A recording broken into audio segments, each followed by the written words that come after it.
Esat sirsnīgi sveicināti šajā skaistajā laikā, Ziemassvētku laikā, kad mēs visi gatavojamies kādam brīnumam, kādam notikumam. Bet jo tālāk rit mūsu ēras gadsimti, jo skaidrāk ir, ka mēs aizvien vairāk neapjaušam, kas šie svētki ir. Vai tie ir ģimenes svētki, vai tie ir saulgriežu svētki, vai tie ir iepirkšanās svētki, vai tie ir apdāvināšanās svētki. Un cilvēkiem, kuriem sajūtas viss vienā lielā kamolā, mēs domājām, kā ieviest skaidrību šajā gadsimtu uzslāņojumā.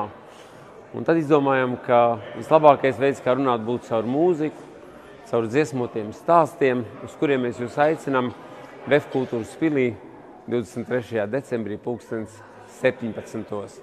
Lai sāktu iziet cauri gadsimtu ritam, tam, kā mēs dzīvojam, kad Latvija bija noslēgta valsts ar saviem saulgriežu ritiem, ar savu dzīves gudrību, ar savu dzīves ziņu, ar savu morālu.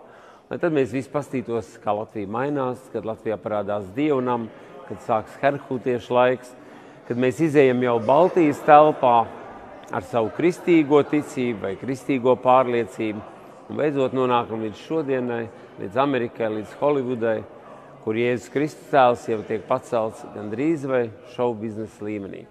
Dažādākā mūzika, latviešu gadskārtu mūzika, skaista baznīcas mūzika un Jēzus Kristus superstāra mūzika jūs sagaida kopā ar labu dzēju un labiem stāstiem VF Kultūras pilī jau šo sestdienu, 23.